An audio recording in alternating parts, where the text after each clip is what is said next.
महाभारत एक ऐसा महाकाव्य जो न केवल धर्म और अधर्म की लड़ाई को दर्शाता है, बल्कि इसमें जीवन के हर पहलू जैसे राजनीति, रिश्ते, नैतिकता और कूटनीति के अनमोल सबक छिपे हुए हैं। ये केवल पांडवों और कौरवों के युद्ध की कहानी नहीं है, बल्कि एक ऐसी गाथा है जिसमें हजारों पात्र और घटनाएं जुड़ी हुई हैं।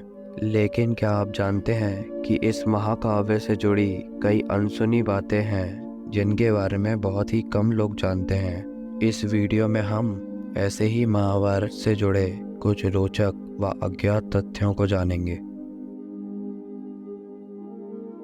यह महाकाव्य 3 अलग अलग नामों से प्रसिद्ध है, जो कि जय संहिता, भारत और महाभारत है। महाभारत का नाम अपने आप में एक महत्वपूर्ण अर्थ और इतिहास समेटे हुए है।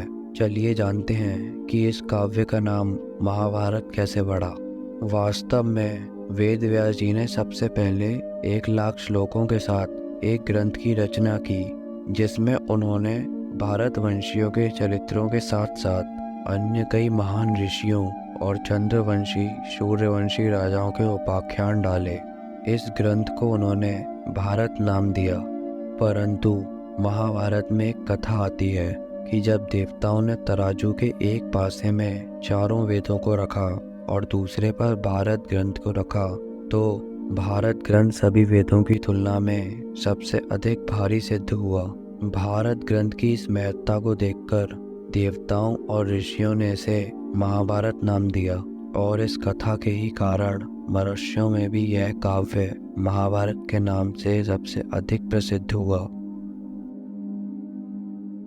अधिकतर लोग मानते हैं कि महाभारत को वेद व्यास जी ने लिखा है, परंतु यह सच नहीं है। वेद व्यास जी ने महाभारत की रचना की है और महाभारत को लिखने वाले गणेश भगवान थे। महाभारत की रचना से जुड़ी एक प्रसिद्ध पौराणिक कथा है। कहते हैं कि वेद व्यास जी ने इस काव्य के ज्ञान को सामान्य जनों तक पहुंचाने का फैसला किया, लेकिन वे इसे लिखवाने के लिए किसी योग्य लेखक की तलाश में थे, जो कि बिना कोई गलती किए इसे वैसे ही लिख दे जैसा वो बोलते जाएं। फिर ब्रह्मा जी के कहने पर व्यास गणेश जी के पास पहुंचे और उनसे आग्रह किया कि वे इस ग्रंथ को लिखें। परंतु गणेश जी ने एक शर्त रखी कि वे लिखते समय बीच में रुकेंगे नहीं, और यदि व्यास कहीं भी रुके तो वो लेखन बंद कर देंगे। व्यास ने ये शर्त स्वीकार की, लेकिन उन्होंने भी एक शर्त रखी। उन्होंने कहा कि गणेश जी हर श्लोक को तभी लिखें जब वे उसका पूर्ण अर्थ समझ जाएं। इस प्रकार व्यास बीच बीच में कठिन श्लोकों की रचना करते ताकि उन्हें कुछ समय मिले और वह अगली पंक्तियों के बारे में सोच सकें। इसी प्रकार संपूर्ण महाभारत का लेखन 3 वर्षों के अंतरकाल में समाप्त हुआ। विदुर महाभारत के एक ऐसे पात्र जो न राजा थे न योद्धा, लेकिन उनकी बुद्धि और नीतियों ने महाभारत के पूरे युद्ध की दिशा बदल दी। विदुर अपनी प्रखर नीतियों और सत्य के प्रति अडिगता के लिए जाने जाते हैं, लेकिन विदुर आखिर थे कौन? इस सवाल का जवाब है यमराज। जी हाँ, विदुर यमराज का ही रूप थे। इस घटना के पीछे भी एक कहानी है जो कि ऋषि मांडव्य से जुड़ती है। मांडव्य ऋषि एक महान तपस्वी थे जो हमेशा ध्यान और तपस्या में लीन रहते थे। उनकी साधना इतनी गहन थी कि वह दुनिया की हलचल से बिल्कुल अछूत रहते थे। लेकिन एक दिन उनकी कुटिया में एक अप्रत्याशित घटना घटी। कुछ डाकू जो चोरी करके भाग रहे थे, मांडव्य ऋषि की कुटिया में आकर छिप गए।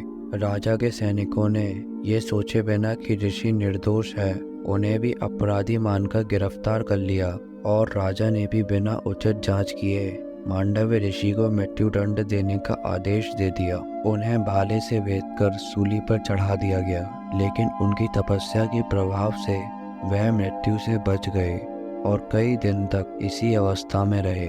इस अन्याय से परेशान मांडव्य ऋषि ने यमराज के सामने प्रकट होकर पूछा, मैंने ऐसा कौन सा पाप किया था जिसके कारण मुझे इतना कठोर दंड मिला?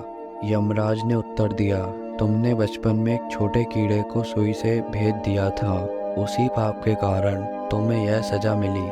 मांडव्य ऋषि ने यमराज को क्रोधित होकर शाप दिया और कहा कि एक बच्चे के अज्ञान में किए गए कर्म को पाप मानना अन्याय है, इसलिए मैं तुम्हें शाप देता हूँ कि तुम धरती पर एक शूद्र के रूप में जन्म लोगे। यही शाप यमराज के अगले जन्म का कारण बना, जब वह विदुर के रूप में अवतरित हुए।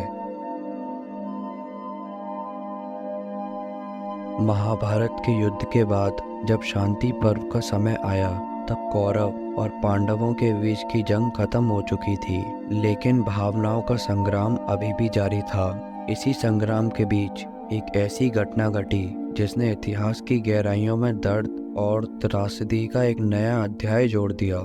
यह घटना थी युधिष्ठिर का अपनी मां कुंती को श्राप देना। युधिष्ठिर को यह पता चला कि महाभारत का युद्ध केवल सत्ता की लालसा और प्रतिशोध का परिणाम नहीं था, बल्कि इसमें उनकी मां कुंती की भी एक गुप्त कथा थी। कुंती ने उन्हें बताया कि कर्ण, जिसे उन्होंने हमेशा अपना शत्रु माना, दरअसल उनका बड़ा भाई था। इस सच्चाई को सुनते ही युधिष्ठिर के पैरों तले जमीन खिसक गई और उनका दिल टूट गया। फिर उन्होंने अपनी माँ से कहा, हे माँ, यदि आपने पहले ही सत्य बताया होता तो इतना विनाश और रक्तपात नहीं होता और ना ही इतना बड़ा युद्ध होता। अपने इस कर्म के लिए मैं आपको श्राप देता हूँ कि अब से कोई भी नारी अपने पुत्र से कुछ गुप्त नहीं रख पाएगी। सच को छिपाना अब नारी का अधिकार नहीं होगा।